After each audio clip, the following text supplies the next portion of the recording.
Hello everyone, welcome to Vidyashree academy. I hope you are doing well.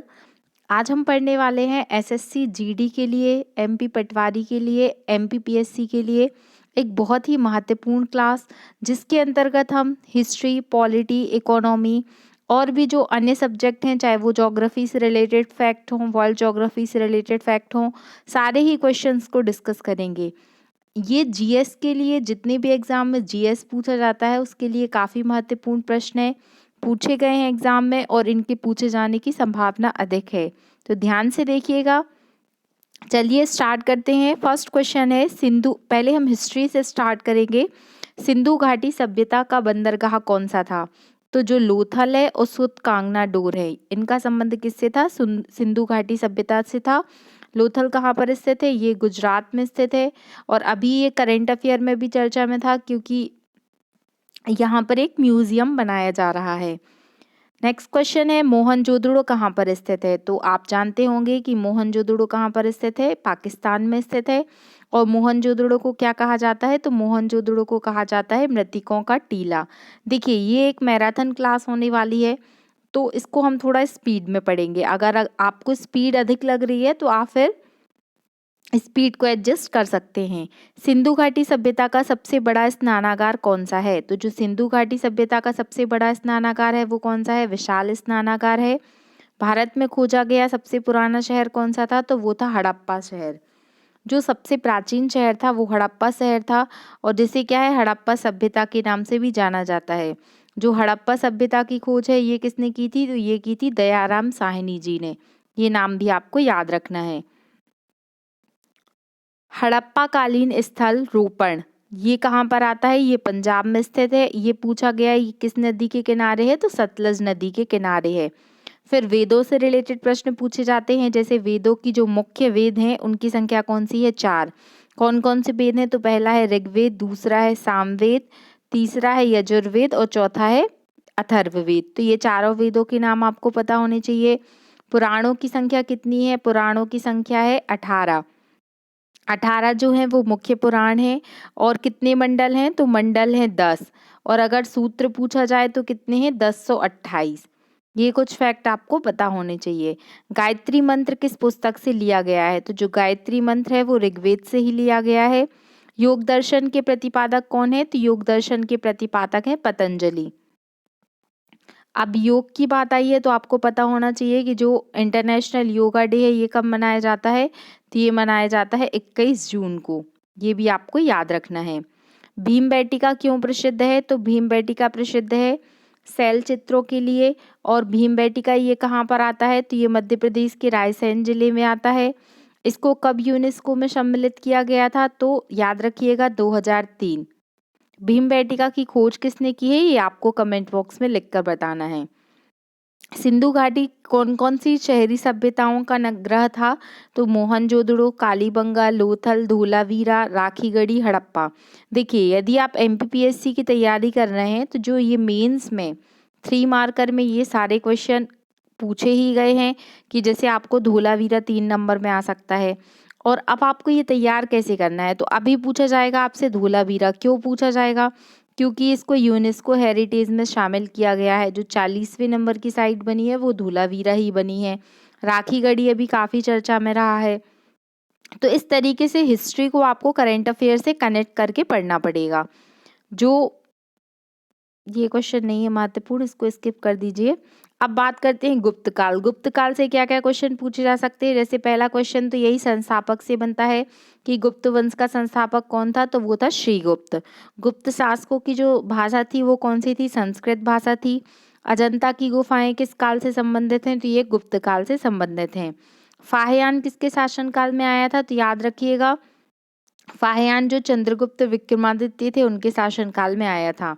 और हर्षवर्धन के समय पर कौन आया था? हैंशांग आया था। तो याद रखिएगा, ये हा से याद रहेगा कि हर्षवर्धन के समय हैंशांग आया था।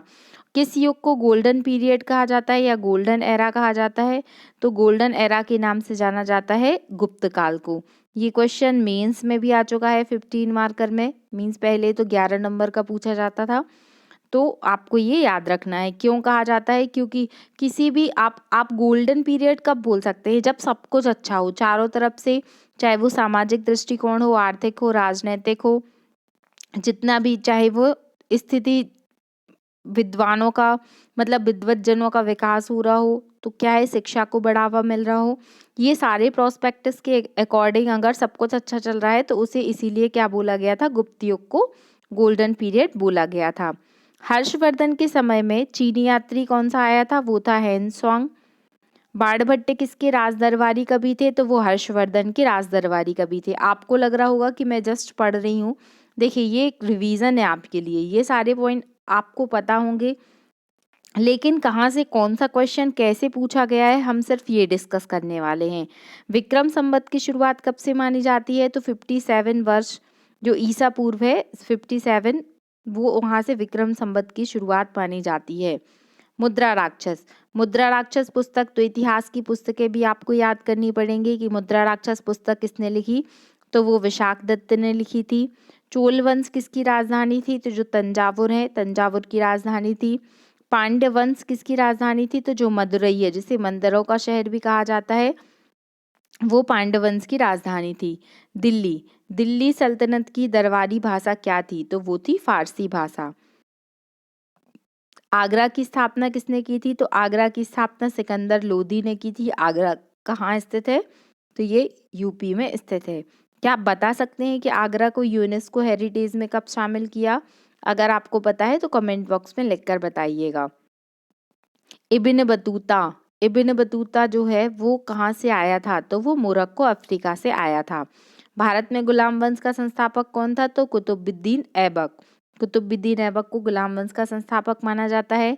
कुतुब मीनार के निर्माण का कार्य किसने पूरा किया था? तो वो इल्तुतमिश ने पूरा किया था। और जो दिल्ली का वास्तविक संस्थापक माना जाता है वो इल्तुतमिश को ही माना जाता है। इल्तुतमिश की ही बेटी थी रजिया सुल्तान, जिन्हें भारत में प्रथम महिला सुल्तान शासिका के रूप में भी जाना जाता है। कुतुबुद्दीन ऐबक की राजधानी क्या थी? तो राजधानी थी लाहौर। विजयनगर किस नदी के किनारे है? तो ये तुंगभद्रा नदी के किनारे है। अभी आपने देखा होगा काफी चर्चा में था, कौन सा शहर? हम्पी। हम्पी कहाँ आता है? तो ये कर्नाटका में स्थित है। फिर कृष्णदेवराय किसके समकालीन कवि थे? तो ये बाबर के समकालीन थे। चार मीनार का निर्माण किसने कराया था? तो कुतुब शाह ने चार मीनार का निर्माण कराया था।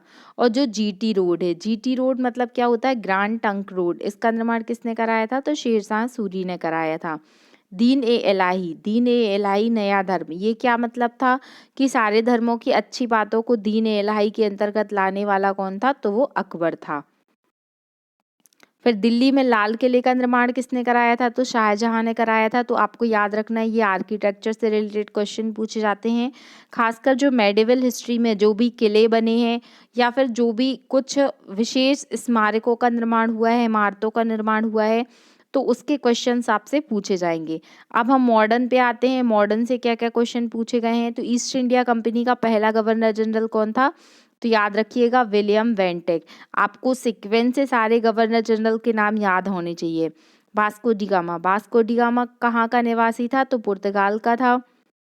भारत का प्रथम वायसराय कौन था? तो लॉर्ड कैनिंग। कैनिंग कौन थे? भारत के प्रथम वायसराय थे। भारत में डाक व्यवस्था, अब अंग्रेजों ने बहुत सारे काम किए हैं भारत में, तो जो महत्वपूर्ण उनके कार्य क्षेत्र हैं हमें उनको भी पढ़ना पड़ेगा कि डाक व्यवस्था शुरू करने वाले कौन थे? तो वे थे डलहौजी। हम इनको हम लाड तो नहीं लगाएंगे क्योंकि ये इतनी उपाधियों के लायक नहीं है। तो याद रखिएगा कि जो डलहौजी हैं वो क्या है? ब्रिटिश गवर्नर जनरल था जिसने डाक व्यवस्था की शुरुआत की थी। फिर सती प्रथा का उन्मूलन, देखिए सभी लोग बुरे नहीं होते, कुछ अच्छे भी होते हैं। तो राजा राम मोहन रॉय, जिन्हें क्या कहा जाता है? राजा राम मोहन रॉय को कहा जाता है भारतीय पुनर्जागरण का अग्रदूत। तो उनके साथ जो विलियम बेंटिक थे उन्होंने काफ़ी अच्छा काम किया था क्योंकि उन्होंने सती प्रथा का उन्मूलन के लिए नियम कानून बनाए थे। अब बात करते हैं 12 जनवरी को जिनका जन्मदिन रहता है और जिन्हें क्या माना जाता है? युवाओं का प्रेरणा स्रोत, या उनके जन्मदिन को हम यूथ डे के रूप में भी मनाते हैं।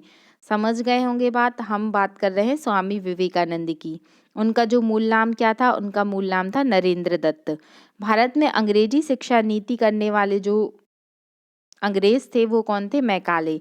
हम आज भी बोलते हैं कि हम मैकाले की शिक्षा पद्धति को पढ़ रहे हैं, तो याद रखिएगा मैकाले की शिक्षा नीति अंग्रेजी शिक्षा नीति थी। फिर भारत में दास प्रथा को कब अवैध घोषित किया गया था? तो 1843 में। किसके टाइम पर? एलन बरो। ये नाम भी आपको याद रखना पड़ेगा। आधुनिक भारत का जनक किसे कहा जाता है? तो राजा राम मोहन रॉय को आधुनिक भारत का जनक कहा जाता है। सती प्रथा उन्मूलन में, बाल विवाह में और भारत में जो रूढ़िवादिता थी उसको दूर करने में राजा राम मोहन राय का बहुत महत्वपूर्ण योगदान था। एक क्वेश्चन और पूछा जाता है कि इनको राजा की उपाधि किसने दी थी? तो याद रखिएगा जो अकबर टू थे उन्होंने राजा राम मोहन रॉय को राजा की उपाधि दी थी और स्कॉलरशिप भी दी थी। फिर राजा राम मोहन रॉय का संबंध किससे है? तो अभी मैंने आपको बताया था कि सती प्रथा आत्मीय सभा का गठन किया था। एक और महत्वपूर्ण नाम दयानंद सरस्वती। एमपीपीएससी में ये प्रश्न आ चुका है कि उनका मूल नाम क्या था? तो उनका मूल नाम था मूलशंकर। भारतीय पुनर्जागरण के पिता कौन कहलाते हैं? राजा राम मोहन राय। तो अब इससे क्या समझ में आ रहा है आपको कि जो मॉडर्न हिस्ट्री है, मॉडर्न हिस्ट्री से आपको जो ये फेमस पर्सनालिटीज़ हैं लाइक विवेकानंद जी है, राजा राम मोहन राय, दीनदयाल उपाध्याय, और ये सब जो नाम ऐसे रहे हैं हिस्टोरिक पीरियड्स, और अगर हम वर्तमान में जो चर्चित लोग हैं उनके बारे में आपको अच्छे से पढ़ लेना है। फिर महावीर स्वामी के प्रथम शिष्य कौन थे? तो वो उनके दामाद थे जामाली। बौद्ध साहित्य किस भाषा में लिखा गया था? तो पाली भाषा में लिखा गया था। 7वीं शताब्दी के प्रारंभ में थानेश्वर एवं कन्नौज के सिंहासन पर कौन बैठा था? तो वो बैठे थे हर्षवर्धन। तो इनका नाम भी आपको याद रखना है। फिर जैन धर्म। जैन धर्म में 3 रत्न होते हैं। कौन कौन से 3 रत्न होते हैं? सम्यक दर्शन, सम्यक ज्ञान, सम्यक चारित्र। बुद्ध धर्म के पूर्व एवं जन्म की कहानियां किसमें मिलती हैं? तो वो मिलती हैं जातक कथाओं में। विक्रमशिला विश्वविद्यालय का निर्माण किसने कराया था? तो वो कराया था धर्मपाल ने। याद रखिएगा ये प्रश्न भी पूछा गया है। फिर जो एलोरा के मंदिर थे इनका निर्माण कराया था कृष्ण प्रथम ने। याद रखिएगा। और ये कहाँ पर स्थित है? किस वन से रिलेटेड थे? तो ये राष्ट्रकूट वन से रिलेटेड थे, और जो साउथ में है मदुरई, वहां पर उसी क्षेत्र में ये आते हैं। पल्लवों की राजधानी क्या थी? तो पल्लवों की राजधानी थी कांची। और जो कांचीपुरम के कैलाश मंदिर है इसका निर्माण किसने कराया था? तो नरसिंहवर्मन द्वितीय ने। नरसिंहवर्मन द्वितीय ने कांचीपुरम के कैलाश मंदिर का निर्माण कराया था। लिंगराज मंदिर कहाँ पर स्थित है? तो जो लिंगराज मंदिर है वो कहाँ पर स्थित है? उड़ीसा में स्थित है। तक्षशिला विश्वविद्यालय कहाँ पर स्थित है? तो ये पाकिस्तान के अंतर्गत आता है। अब आपको बताना है कि नालंदा विश्वविद्यालय कहाँ पर स्थित है। इतना मैंने बता दिया कि ये भारत में ही स्थित है। किस राज्य में स्थित है ये आपको बताना है। किस सुल्तान ने दरबार में फारसी नीति को अपनाया था? तो वो थे गयासुद्दीन बलबन। दिल्ली सुल्तान का प्रारंभ कब से माना जाता है? दिल्ली सल्तनत होना चाहिए यहाँ पर 1206 से लेकर 1526 तक। भारत का तोता, याद इन्हें कहा जाता है तूतीय हिंद। ये कौन थे? अमीर खुसरो। अमीर खुसरो को संगीत का जनक भी कहा जाता है। इन्होंने तबला, सितार और अन्य यंत्रों का क्या किया था? आविष्कार किया था। रजिया सुल्तान किसकी पुत्री थी? तो वो इल्तुतमिश की पुत्री थी। गुजरात के सोमनाथ मंदिर पर आक्रमण किसने किया था? वो किया था महमूद गजनबी ने। ये जस्ट हम रिवीजन कर रहे हैं, आप ये मत सोचिएगा कि हम जस्ट आगे बढ़ने की कोशिश कर रहे हैं, ऐसा नहीं है। आप बस रिवाइज करते जाइए। आपको 2 से 3 बार इस लेक्चर को सुनना है तो ये फैक्ट आपके प्रॉपरली रिवाइज हो जाएंगे और आप इन्हें नहीं भूलेंगे। किसे जिंदा पीर के नाम से जाना जाता था? तो जिंदा पीर के नाम से जाना जाता, किसको जाना जाता था? जिंदा पीर के नाम से जाने जाने वाले थे औरंगजेब। देखिए औरंगजेब जो था वो बहुत ही कट्टर शासक था। बहुत सारे जैन धर्म की और अन्य धर्मों की मूर्तियों का खंडन औरंगजेब ने कराया था। रामचरितमानस। रामचरितमानस को किसने लिखा है? तो महान कवि तुलसीदास जी ने लिखा है। और किस अवधि में, मतलब भारतीय इतिहास के मध्यकाल के कवि थे तुलसीदास जी। तुलसीदास जी ने कौन सा ग्रंथ लिखा? तो रामचरितमानस लिखा। और किस भाषा में लिखा था? तो अवधी भाषा में लिखा था। सती प्रथा पर रोक लगाई गई, वही क्वेश्चन काफी बार रिपीट हुआ है राजा राम मोहन रॉय के द्वारा। रैयतवाड़ी व्यवस्था, आपने 3 व्यवस्थाओं का नाम हिस्ट्री में सुना होगा, रैयतवाड़ी, महालवाड़ी, और एक और व्यवस्था कौन सी है? रैयतवाड़ी, महालवाड़ी, और एक व्यवस्था और है, इसके बारे में बताया था किसने? Thomas Munro. टॉमस मुनरो ने बताया था। राज्य अपहरण की नीति को किसने अपनाया था? डलहौजी। देखिए, डलहौजी की जो नीति है वो जानी जाती है हड़प नीति के नाम से। मतलब अगर किसी शासक का पुत्र नहीं है, उन्होंने किसी भी दूसरे मतलब बच्चे को गोद लिया है, तो लॉर्ड डलहौजी इस नीति का क्या करते थे? विरोध करते हुए उस राज्य को अपने शासन में हड़प लेते थे। जो 1919 का अधिनियम है, इसे किस नाम से जाना जाता है? इसे मॉन्टेग्यू चेम्सफोर्ड सुधार के नाम से जाना जाता है। और 1909 का जो अधिनियम है, उसे किस नाम से जाना जाता है? उसे मार्ले मिंटो रिफॉर्म के नाम से जाना जाता है। तो ये दोनों अधिनियम आपको पता होने चाहिए। भारतीय राष्ट्रीय कांग्रेस का जनक किसे कहा जाता है? तो 1885 में क्या हुई थी? कांग्रेस की स्थापना हुई थी। और जो A.O. ह्यूम थे, इन्हें क्या माना जाता है? भारतीय राष्ट्रीय कांग्रेस का जनक माना जाता है। इसके सारे सेशन आप याद करिएगा कि कौन से सेशन की अध्यक्षता कब हुई। जैसे 1939 का जो त्रिपुरी सेशन था, जिसकी अध्यक्षता सुभाष चंद्र बोस ने की थी। 1938 का जो था वो हरिपुरा सेशन था। आपसे पूछा जा सकता है 1917 वाला, 1925 वाला, 1924 वाला बेलगांव अधिवेशन, जिसकी अध्यक्षता गांधी जी ने की थी। ये सारे पॉइंट्स आपको बिल्कुल याद होने चाहिए। हड़प नीति जो डॉक्ट्रिन ऑफ लैप्स है, ये किसने विकसित की थी? तो ये डलहौजी के द्वारा विकसित की गई थी। कांग्रेस की पहली महिला अध्यक्ष कौन थी? देखिए, ये क्वेश्चन थोड़ा सा ट्रिकी है। अगर आपसे पूछा जाए यहाँ पर भारतीय महिला, तो आंसर होगा सरोजनी नायडू। लेकिन यदि क्वेश्चन ऐसा आता है कि कांग्रेस की पहली महिला अध्यक्ष कौन थी, तो यहाँ पर आंसर होना चाहिए एनी बेसेंट। ये थोड़ा सा याद रखने वाला पॉइंट है, इसको आपको याद रखना पड़ेगा। नेक्स्ट क्वेश्चन है, भारतीय राष्ट्रीय कांग्रेस की प्रथम जो सेशन हुआ था, ये कहाँ पर हुआ था? तो वो हुआ था बम्बई में। इसको भी आपको याद रखना है कि प्रथम सेशन कहाँ पर हुआ था, तो वो बम्बई में हुआ था। भारत का बिस्मार्क किसे कहा जाता है? तो जिस तरीके से बिस्मार्क ने क्या किया था, जर्मनी का एकीकरण किया था, उसी तरीके से भारत को एकता के सूत्र में बांधने वाले कौन थे? सरदार वल्लभ भाई पटेल, जिनका जन्मदिन रहता है 31 अक्टूबर को, जिसे किस रूप में मनाया जाता है? एकता दिवस के रूप में मनाया जाता है। और उन्हीं को याद रखने के लिए जो गुजरात का केवड़िया ग्राम है, वहाँ पर क्या की गई है? सरदार पटेल जी की 182 मीटर हाईएस्ट स्टैचू बनाया गया है। ये पॉइंट आपको पता होना चाहिए। भारत में विधवाओं के लिए शारदा भवन स्कूल की स्थापना किसने की थी? तो पंडित रमाबाई। पंडित रमाबाई ने क्या की थी? शारदा भवन स्कूल की स्थापना की थी। फिर तीनों गोलमेज सम्मेलन में भाग लेने वाले कौन थे? वो थे डॉक्टर भीमराव अंबेडकर, जिन्हें बाबा साहेब के नाम से भी जाना जाता है। अब बाबा साहेब का नाम आया है तो आपको पता होना चाहिए कि जो प्रारूप समिति थी, जो कॉन्स्टिट्यूशन का ड्राफ्टिंग कमेटी थी, उसके जो हेड थे वो डॉक्टर भीमराव अंबेडकर थे। महाड़ सत्याग्रह इन्होंने चलाया था। पूना पैक्ट में काफ़ी महत्वपूर्ण भूमिका थी। आर्टिकल 32 को इन्होंने क्या कहा था? संविधान की आत्मा कहा था। देखिए, पढ़ने का तरीका यही होता है कि अगर कोई एक शब्द आया है, अब मैंने अंबेडकर जी का नाम लिया, तो अंबेडकर जी से जितनी भी क्वेश्चंस बन सकते हैं, आप उनको एक साथ रिवाइज कर लीजिए। इससे क्या होगा? आपका जीएस बहुत अच्छा हो जाएगा और आप एग्जाम में बहुत अच्छे नंबर ला सकेंगे। महात्मा गांधी 1915 में कहाँ वापस लौटे थे? अब आपको याद होगा, अभी देखिए 9 जनवरी का दिन जो था वो काफ़ी महत्वपूर्ण था, क्योंकि इस बार इंदौर में क्या मनाया गया? प्रवासी दिवस सम्मेलन मनाया गया। 9 जनवरी 1915 का वह दिन था जब साउथ अफ्रीका से गांधी जी भारत लौटे थे, और इसी की याद में प्रवासी दिवस मनाया जाता है। तो कहाँ से लौटे थे गांधी जी? साउथ अफ्रीका से लौटे थे।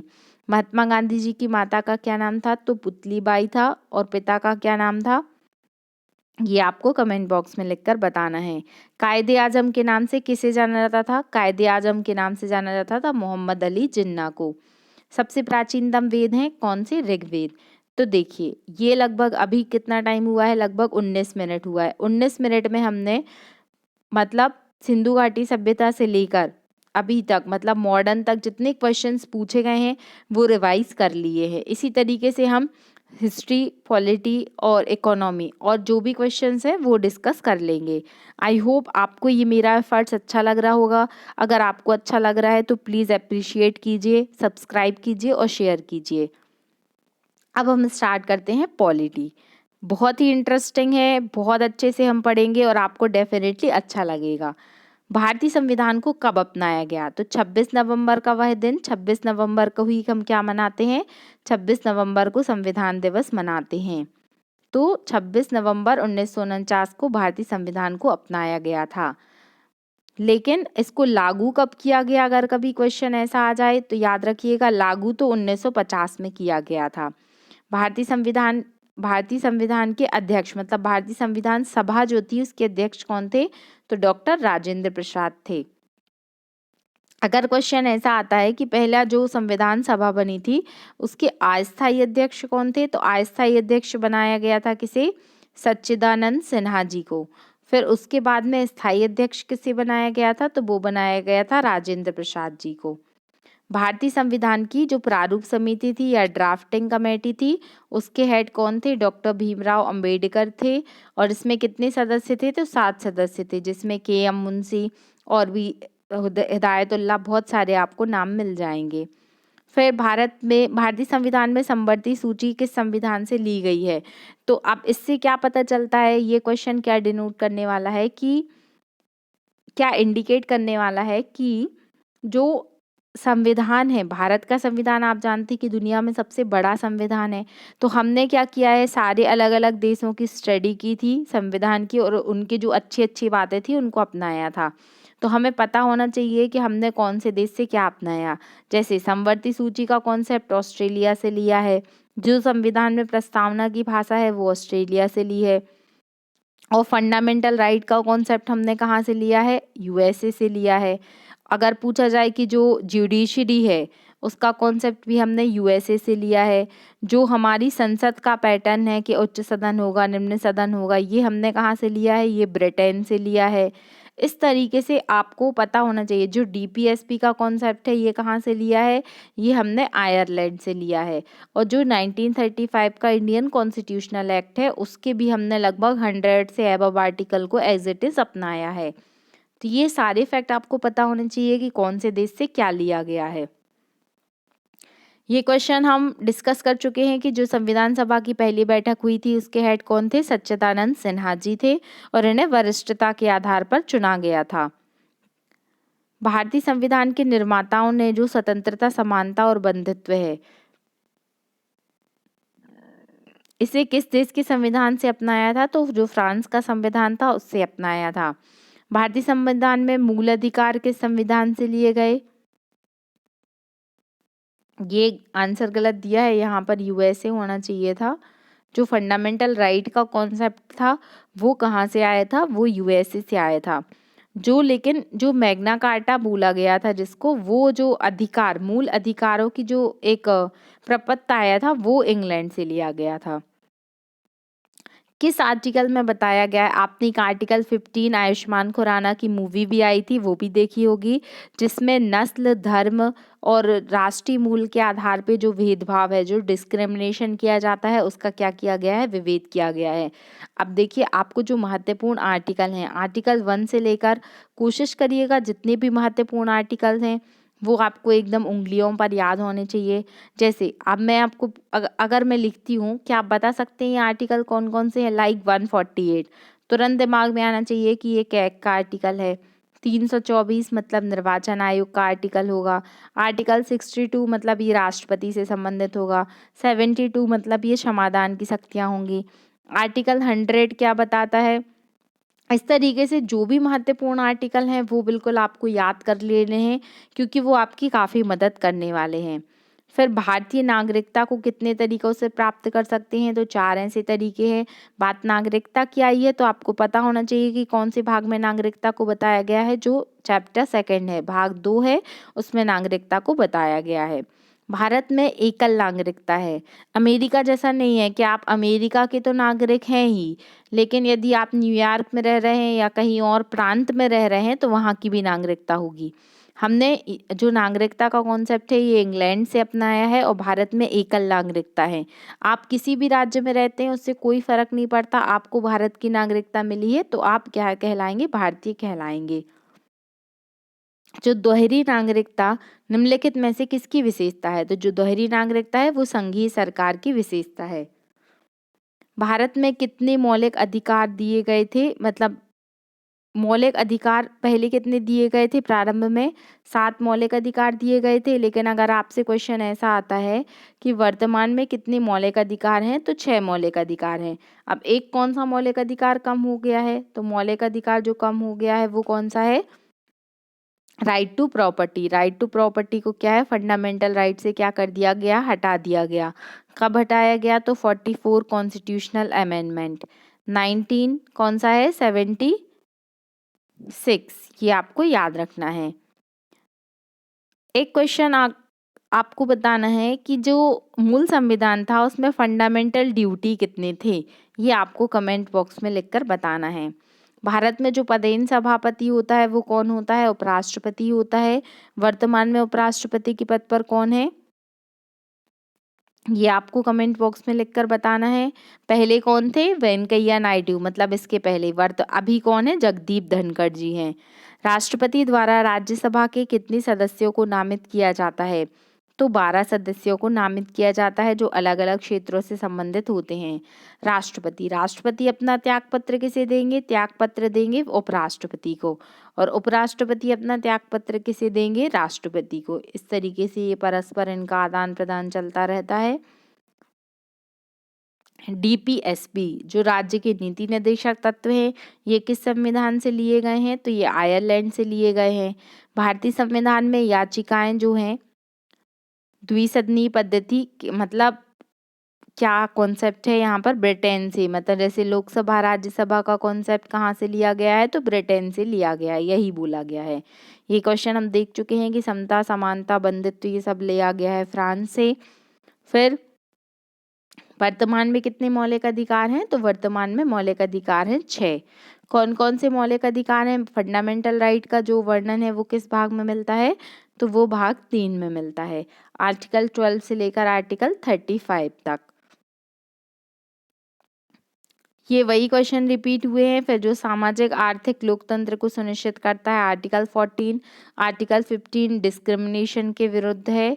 फिर एकल नागरिकता ब्रिटेन से ली गई है। जो क्वेश्चंस रिपीट हुए हैं हम उन्हें नहीं पढ़ रहे हैं। फिर भारत में राष्ट्रपति पद कितने, मतलब कितने वर्ष तक की आयु निर्वाचित होने के लिए आवश्यक है? तो वो है 35 ईयर। अगर हम बात करते हैं राज्यसभा की तो 30 ईयर्स, और लोकसभा की तो 25 ईयर। ये भी आपको याद रखना है। और अगर पंचायती राज की बात करते हैं तो 21 वर्ष, और अगर आप वोट देने का अधिकार है तो आप 18 वर्ष या उससे अधिक होने चाहिए। राज्यसभा का सदस्य होने के लिए वही बताया गया है 30 वर्ष। राज्यसभा का सदस्य कितने समय के लिए चुने जाएंगे? तो 6 वर्ष के लिए। क्या राज्यसभा एक अस्थायी सदन है? तो ऐसा नहीं है। जो राज्यसभा है वो क्या है? स्थायी सदन है। राज्यसभा कभी भी भंग नहीं होती है। भारत में जो पहली महिला स्पीकर थी वो कौन थी? उनका नाम था मीरा कुमार। लोकसभा के चुनावों के लिए 25 वर्ष। लोकसभा के चुनाव, अध्यक्ष का चुनाव कौन करता है? तो जो नवनिर्वाचित सदस्य होते हैं वो करते हैं। लोकसभा का कार्यकाल कितना होता है? 5 साल होता है। लोकसभा अध्यक्ष अपना त्यागपत्र किसे देता है? तो लोकसभा उपाध्यक्ष को देता है। फिर लोकसभा में अधिकतम सीटें कितनी होनी चाहिए? 552, याद रखिएगा इसको। प्रथम लोकसभा स्पीकर कौन थे? गणेश वासुदेव मावलंकर। इनका भी नाम याद रखना है आपको। जो प्रारूप समिति में कितने सदस्य होते हैं? तो ये प्राक्कलन समिति है। प्राक्कलन समिति में कितने सदस्य हैं? तो उनका आंसर है 30। फिर भारत के जो पहले रक्षा मंत्री थे उनका क्या नाम था? ओम बिरला। अभी जो रक्षा मंत्री हैं उनका क्या नाम है? वो है राजनाथ सिंह। प्रथम लोकसभा का गठन कब किया गया था? 1952 में प्रथम लोकसभा का गठन किया गया था। जो सुप्रीम कोर्ट के न्यायाधीश हैं उनको वो कितने वर्ष तक की आयु पर अपने पद पर बने रहते हैं? वो 65 ईयर्स तक। वर्तमान में कौन है? DY चंद्रचूड़। क्या आप बता सकते हैं जो DY चंद्रचूड़ जी हैं ये कौन से नंबर के चीफ जस्टिस ऑफ इंडिया हैं? अगर आपको पता है तो कमेंट बॉक्स में लिखकर बताइएगा। उच्च न्यायालय के न्यायाधीश को पद की शपथ कौन दिलाता है? तो जो राज्यपाल होते हैं वो शपथ दिलाते हैं। मध्य प्रदेश के वर्तमान में राज्यपाल कौन है? उनका क्या नाम है? तो उनका नाम आपको कमेंट बॉक्स में लिखकर बताना है। स्वतंत्र भारत के पहले न्यायाधीश कौन थे? वो थे H.J. कानिया। और भारत की सबसे बड़ी जो अपीलीय न्यायालय है वो कौन सी है? वो सुप्रीम कोर्ट है। सुप्रीम कोर्ट से बड़ा कोई भी कोर्ट नहीं है, भारत में सबसे बड़ा कोर्ट यही माना जाता है। फिर जो राज्यपाल होते हैं, जैसे कि राष्ट्रपति भारत के प्रथम नागरिक होते हैं, उसी तरीके से जो राज्यपाल होते हैं वो प्रथम नागरिक होते हैं। उनको शपथ कौन दिलाता है? राज्यपाल की नियुक्ति कौन करता है? राष्ट्रपति करता है। भारत की प्रथम महिला राज्यपाल कौन थी? सरोजनी नायडू थी। और कौन से स्टेट में थी? तो ये यूपी में इनकी नियुक्ति हुई थी। जम्मू कश्मीर की पहली महिला मुख्यमंत्री थी महबूबा मुफ्ती, इनका भी नाम आपने सुना होगा। किसी राज्य की मुख्यमंत्री की नियुक्ति कौन करता है? तो वो राज्यपाल करते हैं। विधानसभा का सदस्य होने के लिए भी जो 25 वर्ष की आयु क्या है निर्धारित की गई है। फिर प्रथम भाषाई राज्य कौन सा बना था? आंध्र प्रदेश। इसके पीछे की स्टोरी शायद आपको पता होगी। जो पट्टाभी सीतारामल्लू जी थे, उन्होंने क्या किया था, अनशन पर वो बैठ गए थे और उन्होंने कहा था कि जब तक कि आंध्र प्रदेश को भाषा के आधार पर अलग दर्जा नहीं मिलता है तब तक वो अनशन करेंगे। और फिर उनकी मृत्यु भी हो गई थी, लेकिन फिर सरकार ने उनकी मांग को मानते हुए आंध्र प्रदेश को पहला भाषाई आधार पर राज्य अलग से बनाया था। आम चुनाव पहले कब हुए थे? तो 1951-52 में हुए थे। जो भारत का प्रथम चुनाव आयुक्त था वो कौन थे? सुकुमार सेन थे। NITI Aayog, what is the full form of नीति? जो नीति का फुल फॉर्म होता है वो होता है national institution of transforming India. इसके जो अध्यक्ष हैं वो कौन है? प्रधानमंत्री। मतलब इसके अध्यक्ष तो जो भी पदेन प्रधानमंत्री होंगे वही नीति आयोग के प्रधानमंत्री होते हैं। नीति आयोग का निर्माण किसके स्थान पर किया गया? तो इसके पहले होता था योजना आयोग, और अब योजना आयोग के स्थान पर किसको अपनाया गया? नीति आयोग को अपनाया गया। तो ये भी आपको याद रखना है। फिर प्रथम चुनाव आयुक्त कितने कार्यकाल होता है? तो इनका कार्यकाल होता है 5 वर्ष का। आर्टिकल नंबर 324 से लेकर 329 तक क्या है? पूरा चुनाव आयोग का वर्णन किया गया है। प्रथम जो विधि अधिकारी होते हैं वो कौन होते हैं? वो होते हैं अटॉर्नी जनरल ऑफ इंडिया। वर्तमान में कौन है? आपको कमेंट बॉक्स में लिखकर बताना है। देखिए काफ़ी महत्वपूर्ण प्रश्न है, ये एग्जाम में पूछे गए हैं और यही क्वेश्चन रिपीट होते हैं, तो इसको आप ध्यान से पढ़िएगा। भारतीय संविधान की किस सूची में पंचायती राज का प्रावधान किया गया है? तो आर्टिकल नंबर 243D। ये मैंने सेपरेट लेक्चर बनाया है पॉलिटी में, कॉन्स्टिट्यूशन जो पंचायती राज वाला है। अगर आप नहीं देखा है तो वहाँ से भी आप देख सकते हैं। 73वां संविधान संशोधन और 74वां संविधान संशोधन दोनों का संबंध किससे है? तो ये पंचायती राज से रिलेटेड है। भारतीय संविधान में कितनी अनुसूचियां? तो पहले जब भारतीय संविधान बना था तब 8 अनुसूची थी, लेकिन अगर वर्तमान में देखा जाए तो कितनी अनुसूचियां हैं? 12 अनुसूचियां हैं। इसको भी आपको याद रखना है। फिर जो पहले क्या था, संविधान संशोधन, किस संविधान संशोधन के द्वारा जो मतदान की आयु थी उसको 21 वर्ष से घटाकर 18 वर्ष कर दी गई? तो वो 62वां कॉन्स्टिट्यूशनल अमेंडमेंट था। इसको देख लीजिएगा आप, 61 है कि 62 है, एक बार चेक कर लीजिएगा। फिर ये हम पढ़ चुके हैं, आर्टिकल 324 क्या बोलता है? ये निर्वाचन आयोग के बारे में बताता है। फिर वर्तमान में कितनी भाषाओं को मान्यता दी गई है? 8वीं अनुसूची में भाषाओं का प्रावधान है। और भारतीय संविधान के अकॉर्डिंग कितनी भाषाओं को मान्यता दी गई है? तो उनकी संख्या है 22। अब ये 22 भाषाओं में भी आपको जो इम्पोर्टेंट अमेंडमेंट है वो पता होना चाहिए। अब भारत में राष्ट्रपति शासन या जो आपातकाल की स्थिति है वो 3 तरीके से लग सकती है। जो वित्तीय आपातकाल है उसका आर्टिकल कौन सा है? Article 360। Right to privacy, right to privacy, right to life, ये आर्टिकल नंबर 21 के अंतर्गत आता है। 73वें संविधान संशोधन के द्वारा कौन सी अनुसूची जोड़ी गई थी? 11वीं अनुसूची। और जो 74वां संविधान संशोधन था उसके द्वारा 12वीं अनुसूची को जोड़ा गया था। 73 में 11 और 72 में 12वीं अनुसूची को जोड़ा गया था। अब आपसे पूछा जा सकता है कि 11वीं अनुसूची में कितने विषय हैं? तो 29। अब ये आपको कैसे याद रहेगा कि 2 + 9 = कितना होगा? 11। मतलब जो 11वीं अनुसूची है उसमें 29 विषय हैं और जो 12वीं अनुसूची है उसमें 18 विषय हैं, ये भी आप याद रखिएगा। भारतीय संविधान में कितनी अनुसूचियां हैं? तो भारतीय संविधान में 3 अनुसूचियां हैं, जिसमें संघ सूची, राज्य सूची और समवर्ती सूची के बारे में बताया गया है। भारतीय संविधान में धन विधेयक की परिभाषा किस आर्टिकल में दी गई है? तो आर्टिकल 110 में बताया गया है धन विधेयक के बारे में। भारतीय संविधान में हिंदी को आधिकारिक भाषा का दर्जा किस आर्टिकल के तहत मिला है? तो आर्टिकल 343। अब बात हिंदी की आई है तो आपको पता होना चाहिए कि जो हिंदी भाषा है इसकी जो लिपि है वो कौन सी लिपि है? देवनागरी लिपि है। और आपसे ये भी पूछा जा सकता है कि हिंदी का विकास कैसे कैसे हुआ, तो वो भी आप पढ़ लीजिएगा। और इसमें आपसे एक क्वेश्चन पूछा जा सकता है कि राष्ट्रीय हिंदी दिवस कब मनाते हैं? तो वो मनाते हैं 14 सितंबर को। और अगर विश्व हिंदी दिवस की बात की जाए तो वो मनाया जाता है 10 जनवरी को। ये दोनों ही फैक्ट महत्वपूर्ण है, इनको याद रखिएगा।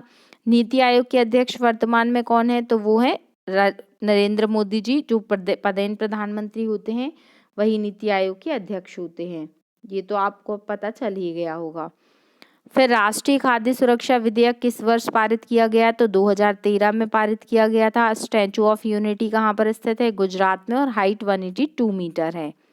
राष्ट्रीय ध्वज को कब अपनाया गया? तो जुलाई 1947 में राष्ट्रीय ध्वज को अपनाया गया। राष्ट्रीय गान को कब अंगीकार किया गया था? वो किया गया था 24 जनवरी 1950 को। राष्ट्रीय ग्रामीण स्वास्थ्य मिशन की स्थापना 2005 में की गई। तो देखिए अभी हमने क्या क्या डिस्कस कर लिया। हमने कुछ पॉलिटी के महत्वपूर्ण फैक्ट और इसके साथ साथ हिस्ट्री के महत्वपूर्ण फैक्ट डिस्कस किए हैं। अब बात आती है भारत की जनगणना की। हम इसे छोटे छोटे पार्ट बनाकर, भले ही हम इसे मैराथन सीरीज का नाम दें, बट ये क्या है, अगर बहुत बड़ा मैं 2 घंटे का वीडियो बना दूं तो शायद आपको भी देखने में सुटेबल नहीं होगा और याद भी नहीं होगा। तो हम इसे इस तरीके से पढ़ेंगे कि आपको भी पढ़ने में आसानी हो। अगर आपको ये क्वेश्चन अच्छे लग रहे हैं तो आप अपने दोस्तों तक शेयर कीजिए और वीडियो को लाइक कीजिए। जो भी क्वेश्चंस पूछे जा रहे हैं कमेंट बॉक्स में उसके प्रॉपर आंसर दीजिए। देखिए जो लोग आंसर प्रॉपरली देते हैं इसका मतलब ये है कि वो सिंसियरली वीडियो को देख रहे हैं, एनालाइज कर रहे हैं। और अगर उनको नहीं भी पता, भले वो सर्च करके आंसर लिखें, लेकिन आंसर करने वाला स्टूडेंट बहुत ही सिंसियर होता है और वो अपनी पढ़ाई के प्रति एक जागरूकता प्रदर्शित करता है। तो अगर आपको ये वीडियो अच्छा लग रहा है तो please like, share and subscribe. Thank you so much. पढ़ते रहिए, खुश रहिए। जय हिंद, जय भारत।